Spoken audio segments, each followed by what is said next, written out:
Hola, ¿qué tal? Soy el maestro Rodrigo Padilla González, estudiante del doctorado en Ciencias de la Actividad Física y del Deporte, en el Instituto de Estudios Superiores de Ingeniería Educativa. La asignatura es Prevención de lesiones por déficit músculo-esquelético, desarrollo de un modelo sistemático de intervención, a cargo del doctor Javier Eduardo Rojas Figueroa. El artículo que se analizó es el análisis de las características de las lesiones en deportistas juveniles de fútbol de élite en Indonesia, realizado por Prianto, Apriantono, Ray y Solica en el año 2024. A manera de introducción, podemos comentar que el fútbol es el deporte con mayor participación a nivel global, con aproximadamente 200.000 jugadores profesionales y 240 millones de jugadores aficionados. Este deporte, caracterizado por su alta intensidad y su naturaleza intermitente, exige capacidades físicas excepcionales y expone a los atletas, especialmente los jóvenes, a un alto riesgo de lesiones. Aunque los beneficios psicosociales y de salud del fútbol son ampliamente reconocidos, la exposición frecuente a la fatiga y al esfuerzo incrementa la vulnerabilidad a las lesiones, lo cual puede frenar el desarrollo deportivo y limitar el potencial de los jóvenes atletas. A pesar de la abundancia de estudios sobre los factores de riesgo y las características de las lesiones en futbolistas profesionales adultos, la investigación específica en futbolistas juveniles permanece insuficiente, particularmente en regiones fuera del ámbito europeo. Dentro de las lesiones comunes en jóvenes, destaca la enfermedad de Osgood-Schlatter, que afecta la tuberosidad tibial durante el crecimiento acelerado, siendo una de las principales causas de dolor de rodilla en atletas entre 12 y 17 años. El presente estudio surge ante la necesidad de comprender la incidencia, prevalencia y factores asociados a las lesiones en futbolistas juveniles de élite en Indonesia, como base para desarrollar estrategias de prevención más eficaces y contextualizadas. El objeto del estudio se centra en el estudio fue analizar las características de las lesiones en atletas juveniles indonesios de fútbol de élite, examinando la relación entre el índice de la masa corporal llamado IMC, el tiempo de exposición a entrenamientos o partidos y la ocurrencia de lesiones. Asimismo, se buscó determinar la incidencia de lesiones específicas como Osgood y evaluar la distribución de las lesiones según posición de juego y de gravedad. La metodología que se utilizó s- eh, es, es de corte retrospectivo, con datos recolectados a través de encuestas adaptadas de Fuller en el 2006. Participaron atletas masculinos juveniles de élite Pro Academy, sub-14, sub-16 y sub-18, seleccionados de 18 equipos participantes en la Liga Juvenil Nacional. La muestra, tras aplicar los criterios de inclusión y exclusión, ascendió a 838 atletas, quienes completaron los cuestionarios bajo la supervisión de fisioterapeutas y médicos de los clubes. Las variables principales incluyeron localización de la lesión en las extremidades inferiores, superiores, cabeza o tronco. El tipo de lesión, que fue una contusión, una distensión o un esguince. La gravedad, desde mínima hasta severa. El tiempo de exposición en cuanto a las horas semanales de entrenamiento o partidos. La posición de juego, la dominancia lateral y el IMC.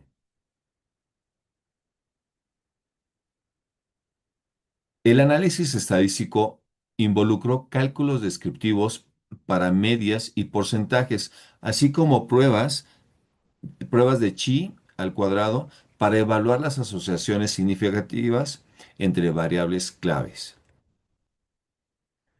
En cuanto al resultado obtenido, se encontraron las características en la muestra.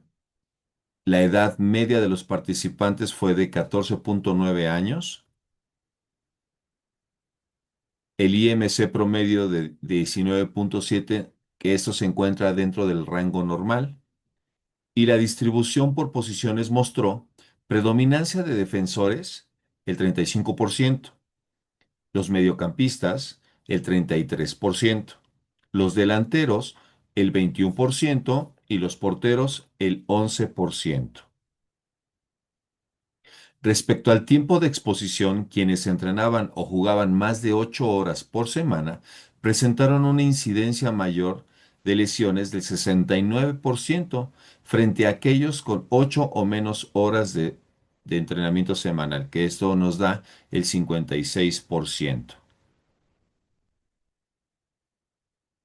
En cuanto a los tipos y localización de las lesiones, se registraron 702 casos de lesión en 531 atletas evaluados, evidenciando que algunos sufrieron lesiones repetidas en el periodo analizado.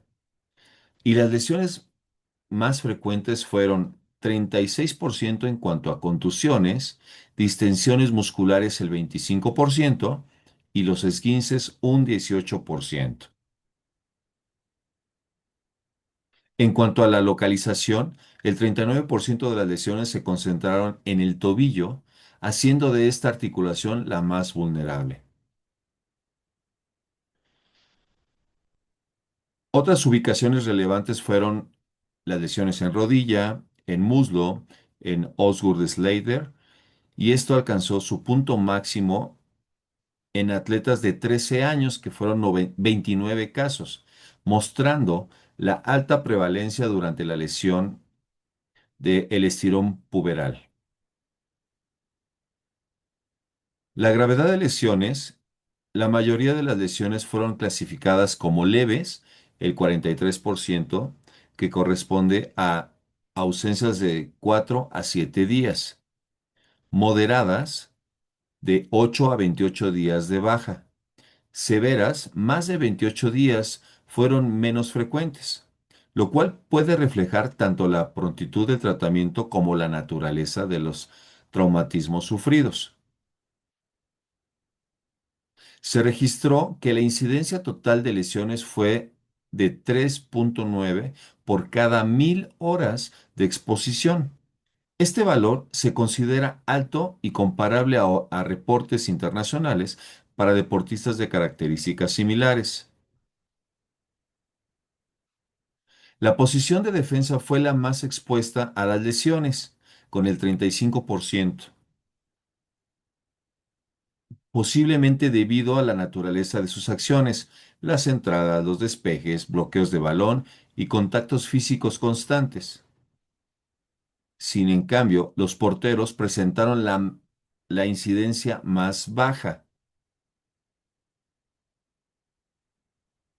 Podemos hablar de la asociación entre el IMC y la exposición de las lesiones, lo cual nos arroja, contra todo lo esperado, no se encontraron relaciones significativas entre el IMC y la frecuencia de lesiones, lo que sugiere que el rango de peso y talla de estos atletas no representa un factor de riesgo predominante en este grupo de edad y el nivel deportivo. En cambio, sí se registró una asociación significativa entre mayor tiempo de exposición a entrenamientos y o partidos y mayor incidencia de lesiones, subrayando el riesgo de cargas excesivas o deficientes en periodos de crecimiento. Otros aspectos relevantes nos da que el 75% de los atletas eran diestros, mientras que solo el 12% eran zurdos y el 13% eran ambidiestros. Hubo pocos casos con antecedentes de cirugías relevantes, reflejando el predominio de lesiones agudas sobre las crónicas quirúrgicas en nuestra muestra. Los datos recolectados cumplen con estándares éticos internacionales, validando la fiabilidad de los resultados presentados. La discusión se centró en el hallazgo, que es la mayoría de las lesiones, en el tobillo, y esto nos habla del estudio que aporta a la literatura internacional datos precisos sobre las características y la epidemiología de las lesiones en futbolistas juveniles de élite en Indonesia, y se incrementan con el aumento del tiempo de exposición, mientras las variables con el IMC y la lateralidad parecen ejercer un efecto limitado en estas edades.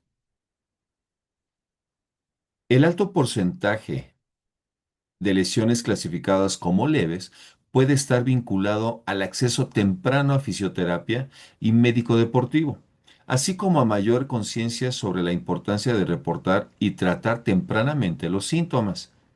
No obstante, la carga total de entrenamientos y partidos debe ser cuidadosamente monitorizada por los cuerpos técnicos y médicos, pues el sobreentrenamiento, especialmente durante el aumento rápido de talla, incrementa el riesgo de lesiones por sobreuso.